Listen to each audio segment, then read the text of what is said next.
Did you know Super Awesome Mix has an app? Go to the Apple App Store today and download Super Awesome Mix. It's free.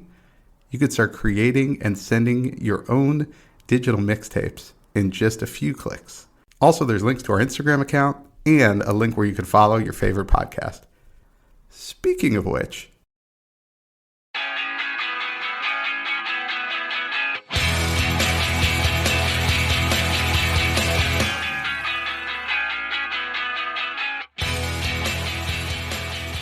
welcome back to another Super Awesome Mix. My name is Matt Sidholm, alongside my co-host and co-founder of Super Awesome Mix, Samer Abu Salbi. Samer, how are we doing this week? Doing real well. We got a first-time mix on the show, actually. I can't believe we've made it 2.5 years now. We've never done a singer-songwriter mix, although I'm pretty sure we've mentioned it a number of times in our previous episodes. Well, and when I started to take notes on this, I initially was like, oh, this is volume 2, right? Like let me go back and look at the first one. And I was like, no, we've never done this. And so I was pretty shocked. Yeah. So there were a lot of obvious ones, I think, on this one. So, but I think this is definitely one where a volume 2 or volume 3 would be pretty easy to come up with, because I had a hard time whittling it down to the 6 that I had. No, it's true. And as you'll see, coming up on the episode, or if you've already read the episode show notes, we both went to Bob Dylan on our mix, because whenever you hear singer-songwriter, how can you not be like, we have Bob Dylan, of course. Yeah, for sure. So that's definitely the first name that comes to mind when doing a mix like this. So yeah, he does make spoiler alert, he does make a couple appearances here. He does. Different songs, though, so it's all good. All good. All right, well, let's kick it off. Your pick is up first, and it is Downtown Train by Tom Waits. Yeah, so a lot of people know the song Downtown Train because Rod Stewart made it popular, or at least that's how I got introduced to it. Maybe I'm speaking for, did you know Tom Waits was the original singer and songwriter of this song? I'm going to go ahead and tell you, I didn't know that this song existed at all. So I certainly didn't know that Tom Waits was the original. That's fair. Okay. All right. Well, let me just start from that point. For those of you who don't know, all right, song Downtown Train, it's been remade. There are actually like 6 different cover versions of this song by all these different bands, but most famously, Rod Stewart, I remember when I was growing up, did a cover of this song, and it was really popular. Comedian Adam Carolla likes to joke about Rod Stewart's best songs are the ones he didn't write. And kind of goes through like every popular Rod Stewart song that you're like, no, that's a good one. No, that's a good one. It was all somebody else's song that he's just singing. And his originals aren't great. Anyway, but this one, the original was Tom Waits, and they have very different voices, very different styles. So if you listen to this version and then listen to that version, they're nothing alike. I do love this song, right? I don't know what it is about this song and just the lyrics in it and all that. And so I've always loved this just as a song. And then to hear the different ways they come off, especially Tom Waits' voice is so unique, right? And it is. It's kind of obvious why he's never maybe achieved commercial success, like huge commercial success, just because of how unique his voice is. But I think this song is so great, and he does so many other things. He actually did, if you watch The Wire on HBO, every year they did the same song as their intro, but a different band singing it. And one of the years, Tom Waits did it as well. So that was also a very unique standout version relative to the others. That's really cool. Yeah, I had not watched The Wire, but I like that. I like whenever the intros are like dynamic, because then you don't really want to skip them, unless you're the Succession intro, in which case I will only ever want to watch that intro as is. I do not want to change it. But yeah, this was interesting. Like, as you said, his voice immediately stood out to me. It sounds so strained. I almost felt like I was in pain listening to him sing, because it sounds like he's in pain singing. So there was that. But the lyrics are incredible. I mean, even just the opening line is the one that was my favorite of this song. Outside another yellow moon has punched a hole in the nighttime. Like, I love that. It's so like visceral and real. And so I enjoy that, and it does feel that way sometimes, right? Like especially in a really dark sky, you can just imagine it's like a whole punch of light coming through whenever you have a really bright moon. So anytime a line like that just immediately helps you like paint a picture and you can really think about it and like envision it, I think that's really strong songwriting. So I loved that. But I'll have to go check out all the covers of this song now that I know that it exists and that there are covers of it. Yeah, and they sound nothing. I did this for my daughter last week where I kind of played some different versions of this particular song, and she was just like, "How is this the same song?" I was like, "Yeah, isn't it funny Right. how they can do that?" All right. Well, your first pick, you went with "You Don't Know How It Feels" by Tom Petty. Yeah, this was another like go-to for me. Absolutely love Tom Petty. So anytime I have a chance to like put his music on a mix, I'm going to. This is one of my all-time favorites of his. There's so many, but this is easily like a top 5 or top 10 for me. If we ever did a ranking of Tom Petty songs, you know, we could do a spin-off podcast there. This would be the top 10. Um, this one, I mean, it's like I love the opening chords. Like there's just that little slow build up and then the dun, dun, yeah, so good. So that immediately hooks me in this song. And I love a lot of the line writing, especially like I woke up in between a memory and a dream. And I love that again for just evoking like a state that I think we're all familiar with, where sometimes you're kind of like, you're not sure if it was a memory, you're not sure if it was a dream, you're like in that kind of weird middle state. And so I love that he describes it that way because it's again something really relatable. The funny story attached to this one is that listening to it when I was younger, he talks about like getting like rolling another joint, let me get to the point, let's roll another Yeah. joint. And I remember all of us being like, oh my God, he's talking about marijuana. It's a drug. And just thinking like I was so like adult and like, oh my God, music about drugs. Like what? Again, I was like in elementary school or, middle school or something, which was like also peak dare time as we've discussed on the show. Like dare very much was alive and in our schools. And so like it was just a no, drugs are like evil and you'll die if you even get near them. So to like listen to a song explicitly talking about drugs always made me be like, oh my God, I can't believe he's singing about it. Well, and to your point, like one that got this much radio airplay, right? Like it wasn't like, Yeah. I mean, there were there were other songs about drugs out there, but none that I think you just heard regularly on the rock station like this one. Um, but yeah, Tom Petty's great. I think it was Joshua Dylan Bayless who was on the show last season. Described him as the king of the 3-chord rock song, I think is what he called I him. love that. And Yeah. it's true. It's like you listen to songs, it's so simple. The melody, there's nothing new, very complex about it. If you're, picking at a guitar, you feel like maybe you could play this, right? Um, but you're right. The lyrics are so simple, but so great. I also like the think of me what you will. I've got a little space to fill, just kind of I love that. yeah, Yeah. just there's so many great lines in the song, and again, it's nothing.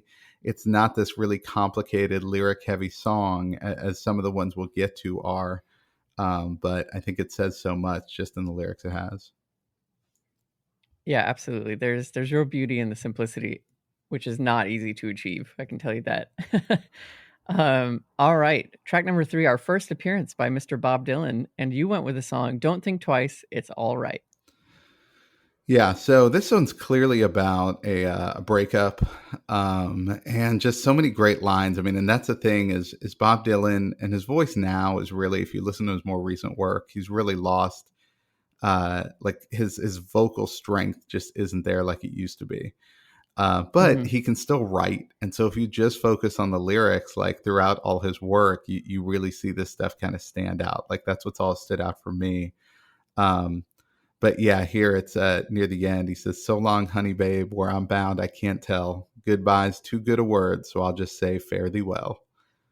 And just the So way good. he strings these words together and rhymes them, and that's the thing. A lot of his songs always rhyme too, and that's also really impressive to me. But it's also so dense. We contrast it to Tom Petty on the previous track. Like there's just so much more in this one. But yeah, love his songwriting in general, but pick this one just for the way it kind of flows and just the way he kind of presents this breakup in just kind of a nonchalant way. Yeah, I agree, and set to just, like, such a beautiful, song itself, like, the acoustics is just gorgeous.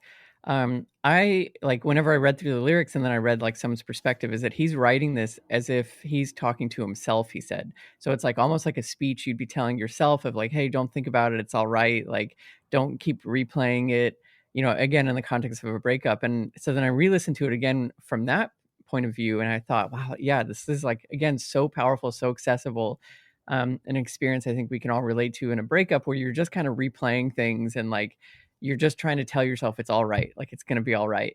So I thought that was so powerful.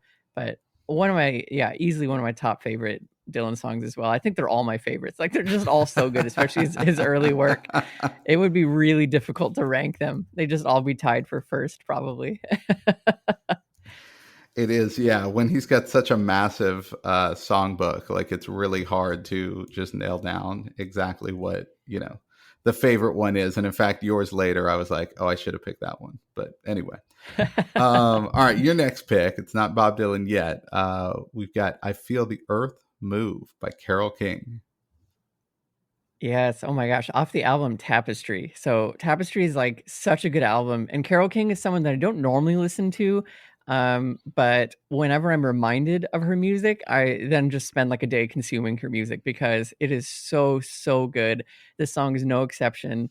I love this picture that she's painting again, like, the lyrics are once more really accessible of just speaking about someone that just kind of makes you feel like the earth is moving under your feet, like you see them and like your heart kind of stops in your body, like you're just like, oh my god, like I love being in the presence of you. That could be someone you have a love interest in, that could be someone that like is your hero. Doesn't I think like you can kind of blow that out to be whatever is most meaningful to you, but just that sense of like being in the presence of someone that kind of makes you feel like the earth is moving underneath you. So really love this song, but yeah, absolutely love Carole King. And if you're not familiar with the album Tapestry, and it took me a really long time to be familiar with it, I am obsessed. Like it's just so good, and all of her songs are excellent on it, and they're all really well written. So +1 for Carole King here. And she falls into that category of people that once you go down that rabbit hole, you'll see like songs that maybe other people made famous that she had written. Mm-hmm. And she had the Broadway musical a couple of years ago. I don't know if it's still running, but Beautiful, the song, I think is the name of the musical. That's all of her songs kind of composed in there. So yeah, I mean, enough of a songbook to pull that off as well. But yeah, this one's a great one, and one that I think people will definitely recognize. I like the song "So Far Away" as well. That's another great Yes, it's one. beautiful. That was also covered Yeah. by Rod Stewart. Okay, another great song that if you're a Rod Stewart fan, you're like, I love that Rod Stewart song. And it's like, yeah, it's not a Rod Stewart song. Okay, that's why you love it. Um, but yeah, I love how she uses the piano, like to kind of, I don't know, convey moods a little bit. Like here, it's a much more jazzy feel to it, and kind of picks up. And in other songs, she really is able to kind of slow it down. So, the singer songwriter that's not real guitar heavy, right? Which is Right. sometimes immediately what people think of when they think of singer songwriter. Absolutely. Yeah, just picking up a guitar and starting to play versus like being by a piano and starting to sing and That's play. right. All right, track number 5, an artist that I'm really glad you put on because this was another person that I was thinking of putting on. Of course, I'm speaking of none other than Taylor Swift, and you went with her song "The Archer." Yeah, so I feel like if people have listened to the show a long time, they've heard me talk about and praise Taylor Swift's songwriting, right? I'll say it like I'm not in the demo, right? She doesn't write these songs for me, but I'm wildly impressed by the songs she churns out. Jen Tully and I did a 2-part review of her show on Jen's show. What are you listening to? So you definitely should go check that out. But yeah, I mean, I feel like I've talked about so many different songs of hers, but this was one that I heard her do live, and I wasn't as familiar with it. And so it really stood out to me. I was really impressed by it. And, in the chorus, it says, I've been the archer, I've been the prey. Who could ever leave me? But who could stay?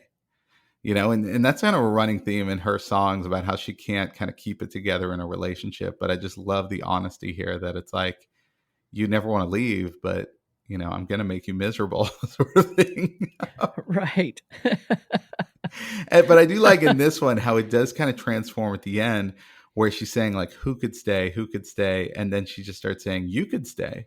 So it's Mhm. almost like maybe things will change this time, or maybe she's just morphing into this character she's created where it's like ultimately she's going to convince you to stay even though it's not a great idea, right?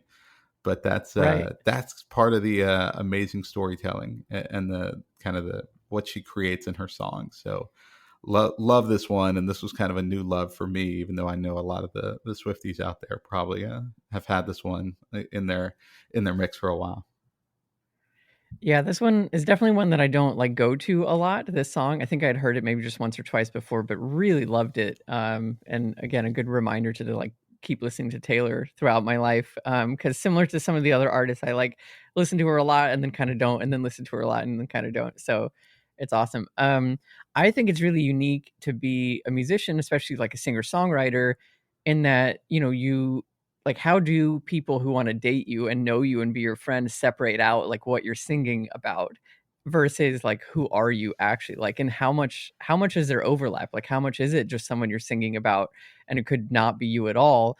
Or are you truly, like, in this case, is she truly kind of singing a warning label to anyone that wants to date her, you know? Like, Right, right. so so it's just really interesting, like how you might get to know someone like this personally, because like most people on the planet, we only know her as like a performer, as Taylor Swift, the like quote unquote product of Taylor Swift, and so it must be really interesting for them in their personal lives of like, yeah, who are you really, right? Like when you're not standing on that stage, and how much truth are in these lyrics. I think for her, as you said, there's probably a lot of truth, so it's interesting. Yeah, for sure. Well, speaking of truth and lyrics, this next song, I mean, literally ripped from the headlines. And I'm actually mad I didn't pick this song because I love this song. And so I was really mad. I was glad when you picked it, but also kind of mad at myself. It is Hurricane by Bob Dylan. Yeah, this is my top Bob Dylan song probably. So maybe there is like a number one. But this was the song that actually made me kind of fall in love with Bob Dylan. I think, this is definitely one of his more popular ones. And that's like a funny thing to say because there's so many popular ones. But this was truly the song that introduced me not only to like Bob Dylan, but also to the idea that like music was a vehicle for storytelling. I had, really kind of only ever thought of music as like something you put on and like listen to, and it's just like a nice sound and you can maybe dance to it or whatever. But to like sit down and really listen to the lyrics, and I think especially with his acoustic work, it was very easy to listen to what he was singing about. Like you could follow it along, if you're paying attention to it even a little bit. And so just to hear this story, it's a really powerful, a very tragic story. To hear him singing about it the way that he does, to bring in like the harmonica that adds that kind of like sadness to it, about the story that he's singing about, is just incredible. It's like 8 minutes long. It's this really long, epic story. Again, just sung through song. And so I think that's like a whole other element of music out there, of like its ability to truly tell a story and push, an agenda, and push like meaning onto people, and understanding that like, hey, this is the world that's out there, and making people familiar with a story that they may have never heard otherwise. So I think that that's really like the power of storytelling through songwriting. Well, and this was 50 years ago when this was going on, right? And so there wasn't Twitter. I mean, there was probably a news story about this. Everything took place in New Jersey, but throughout the rest of the country, you wonder like how many people heard of Reuben Hurricane Carter, which is what the story's about. And here's super popular musician Bob Dylan who's like, I'm going to write a song about it, and then he goes on tour and he has this Right. rolling thunder review that he takes across the country, and he's just giving the money raised from this tour and giving it back to the efforts to free Reuben Carter from prison, which he was eventually released from prison. And the movie is The Hurricane with Denzel Washington, so if you want to go see that, that would sum up the story. But this is amazing because you're right, it's a popular song, but it's an 8-minute news story, right? Like it's really just him going, Right. here's everything that's happening to this person, because you're probably not going to hear about it in any other form at this time, right? Whereas now a musician or an artist or an actor could hold a press conference or go on social media or whatever it is they're going to do to get the word out about something that they care about. It kind of blows me away when I think about how the lack of modalities at that time. And Bob Dylan was like, I've got an idea.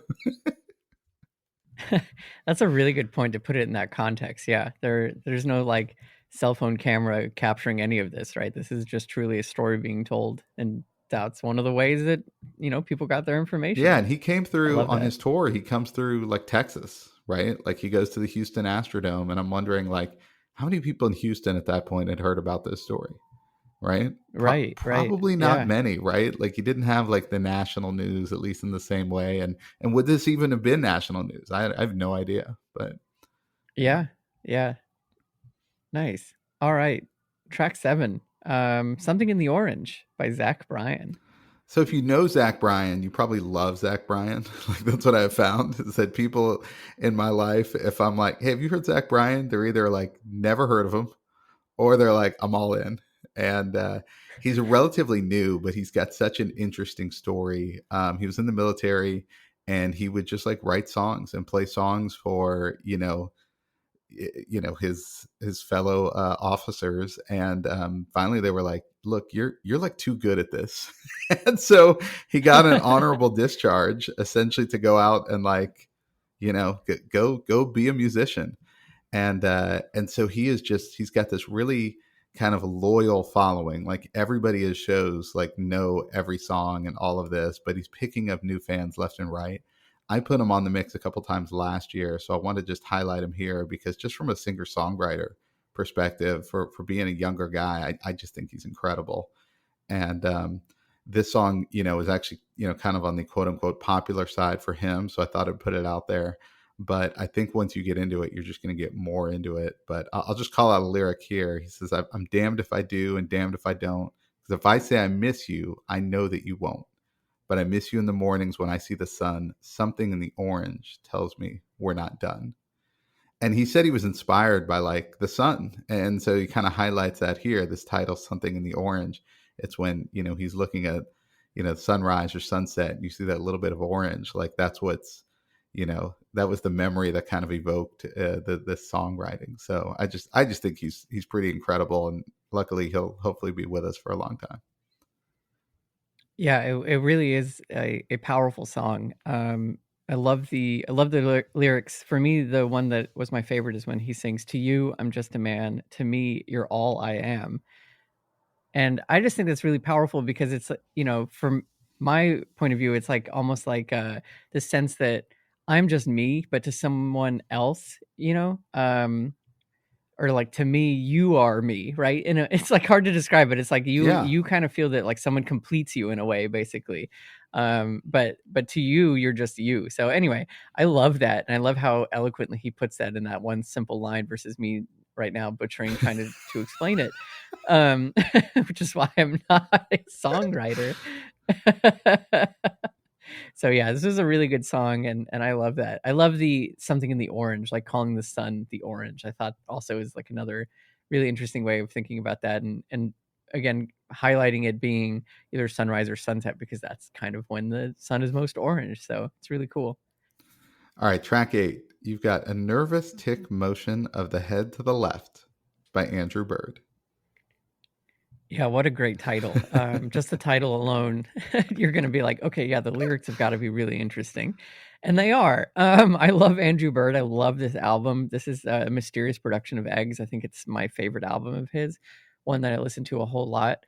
Um, it's almost like I use Wes Anderson a lot because he has such a distinct style, and I would think that this song especially is almost as if like if Wes Anderson produced music, it would like produce a song like this. The opening lyrics, I'm going to read them all out. This first verse, I love it. But he sings, "Overprescribed under the mister, we had survived to turn on the History Channel and ask our esteemed panel, why are we alive? And here's how they replied. You're what happens when two substances collide, and by all accounts, you really should have died."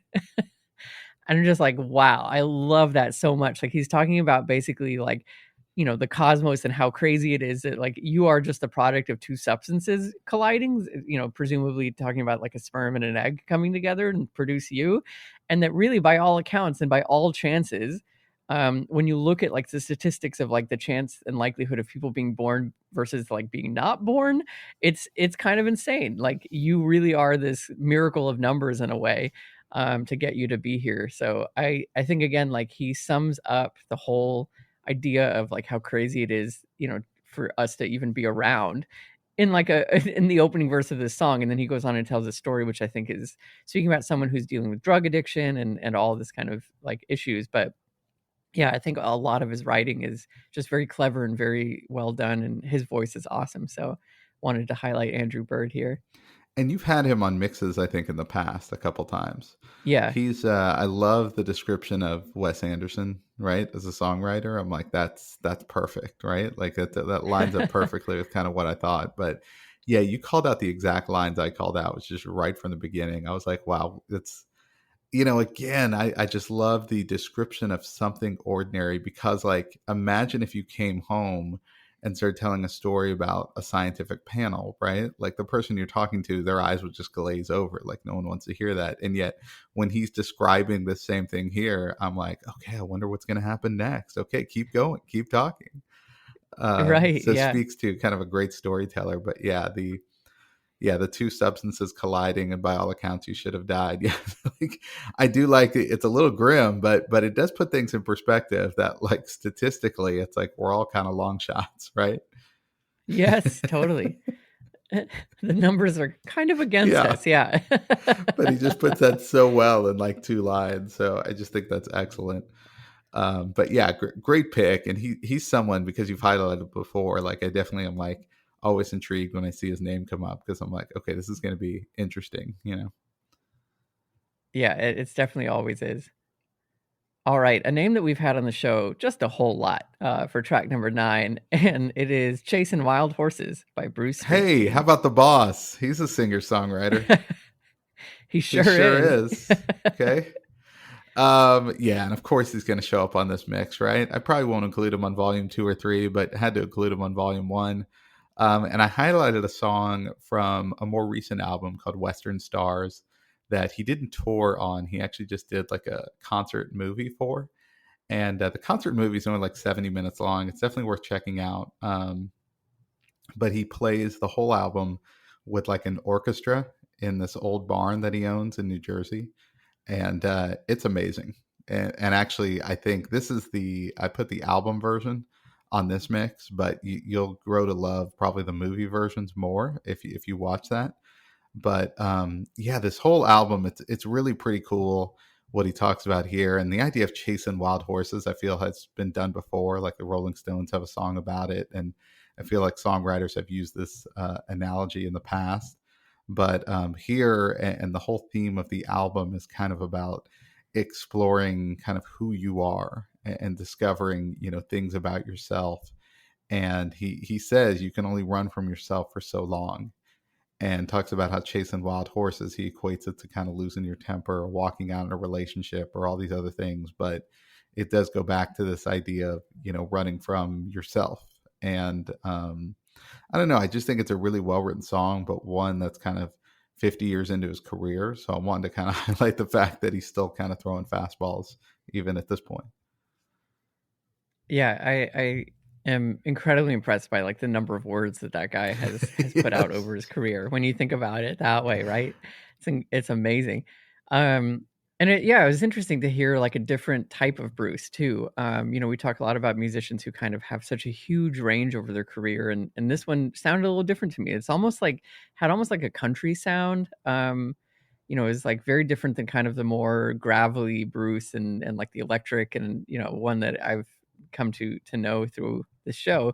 So I love that, and I think his voice is just really rich on here, and also kind of like tired in a way, which speaks to the lyrics. It adds that power to the words that he's singing, and I think that that's also really interesting from the singer songwriter perspective. Is like you wrote these words, so presumably they do have meaning to you, and like you can feel them a little bit more, and that comes out in your voice a little bit stronger, perhaps. So um, really enjoyed this one. It was definitely different than what I'm used to from him. All right, track 10, you've got Come Away With Me by Nora Jones. Yeah, this is like just pure calm in a song. Like I it is impossible for me to put this on and not instantly just kind of sink into the couch and feel like a little bit calmer and more relaxed and like taken away. And I imagine myself, or like on a beach somewhere or in a resort or just something like really, really soothing and calming. It's a combination of the sound of the song, but also her voice. And I think the lyrics too are just so simple and inviting and just tell this kind of like paint this really beautiful story of just speaking to someone that you love and like you're just asking them to come away with you. What I think is really amazing is that she wrote this song, and this will go in the list of like people who just do something on a whim and then ends up being this massive Right. success. She wrote this song and she said about 10 to 15 minutes. She had this old guitar that she just picked up and she just like strummed it out, wrote it, and she didn't have a recorder with her. So she said that she was really worried she was going to forget it. So she just kept trying to like repeat it so that she could remember it before she had a chance to like write it down. So I think that's amazing because this song went on to sell 20 million copies and the album won 8 Grammys.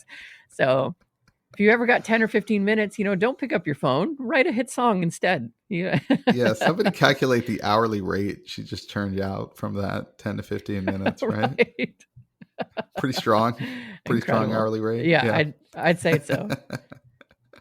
But you're right. The it's the combination of things with Nora Jones that always gets me. It's obviously the lyrics are beautiful, but then when you add the instruments behind it and then her voice, right? Like you want to talk about kind of the classic Greek mythology siren song, right? Like that's her voice. Like when you say like it's calm in a song, like it's just listening to her voice, I think it's just going to do that. It's going to get you in the right mindset. So yeah, I just think she's incredible. And yeah, I mean, doesn't surprise me. I mean, she's one of those people nowadays. She got a lot of radio play early in her career, but I think she's still making music now, and just it's just not as commercially popular. Yeah.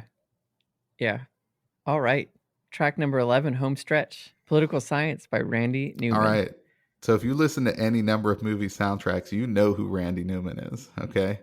Yep. You've got a friend in me from Toy Story. I mean, if you like that one's that's definitely his song, and he's got a bunch of other songs from kids movies and stuff. Now, what I wanted to highlight here from Randy Newman was like he does a ton of stuff that's really like hardcore satire stuff and Hmm. sort of pointing a mirror at society and all this. And so, what I love about this song, Political Science, is that similar to the Hurricane, it's 50 years old.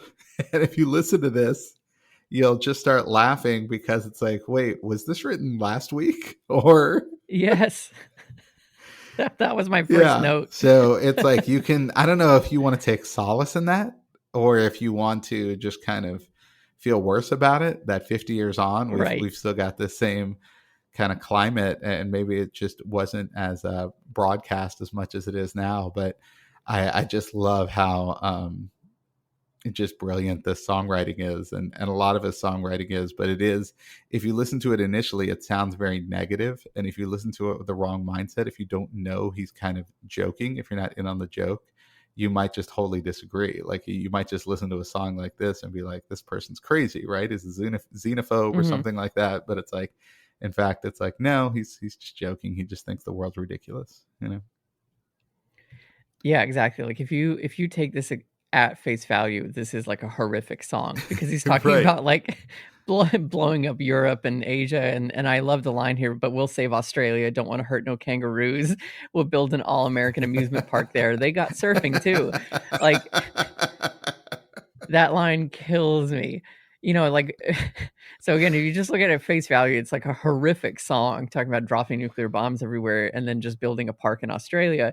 But obviously what he's talking about is that attitude of like how kind of the world sees America and how maybe we should see ourselves is that we do kind of bully our way around politics and other countries and stuff, and we have nuclear weapons and we use them as threats. And so I think that is really what he's trying to get at here, that like perhaps we're just like a big bully and we just view the world as our amusement park. It's great. I loved this song. I thought you might appreciate it. Yeah, I thought you might appreciate it. Again, written in 1972. Keep that in mind, people. All Right. right, let's bring it home. Your last pick, Hide and Seek by Imogene Heap. Yes, Imogen Heap is an artist that I come back to every now and then. Again, in that pile of artists in my music collection of like, oh yeah, I really loved her music. Like I want to listen to her again. And so that was really fun here to remember that, she wrote the song and she's a singer-songwriter. And this one in particular is really interesting because unlike a lot of the other ones on here, this is like very distorted and very like it requires like an electronic element to it because it's kind of her voice in this like weird repeated a cappella like thing. She does it with a computer. In fact, there's a Tiny Desk concert of her doing this song using these like gloves that basically are connected to a computer and will modulate her voice as she moves her hands around. So to watch her kind of sing the song live with, wearing these gloves to produce the exact same effect that you hear on the record version is truly incredible. So I highly recommend like YouTubing that Tiny Desk Imogen Heap, specifically the song Hide and Seek. But also just love the lyrics. I think the first verse here where she opens the song up by just singing "Where are we? What the hell is going on?" is something that I can certainly relate to over the last several years. Certainly ever since 2020, I had many, many mornings where I woke up and just was like, "Where are we? What the hell is going on?" She's writing, I think, specifically from the point of view as like a child dealing with her parents' divorce, which I think that those two questions are very valid when you're dealing with that because these two people are kind of your life and your foundation, and so it can be very jarring and frightening to go through that.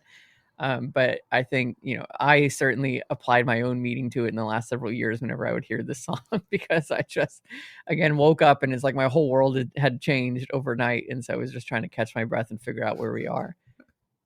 Yeah, this song, I had heard this full song before, but I realized listening to it that it was sampled by Jason Derulo on a song of his, that Hmm. that "Ooh, what you say" part, which I had no idea. Like I never made the connection before. So I thought that was really cool. So even if you're not familiar with her, you're going to listen to this and probably recognize part of it. But yeah, I think it's really cool that not only did she, write this song and it's got a great meaning behind it, but I do like what she's doing just sonically, right? Like changing her voice and kind of changing the patterns. I think it'd be really interesting to watch that Tiny Desk concert to see what she does with the gloves and all that, because, I think that lends a little bit of meaning to the song, right? Like, and adds a little emotion Yeah, to it beyond just, the lyrics and everything. yeah, absolutely. All right, well, there you have it. Surprisingly, volume one of our singer songwriter mix, and there's no doubt there's going to be another one probably in season four. But between now and then, Samara and I have plenty of other mixes to work on. Follow us everything at Super Awesome Mix on Instagram. And for Samara, this is Matt, and we'll see you next time.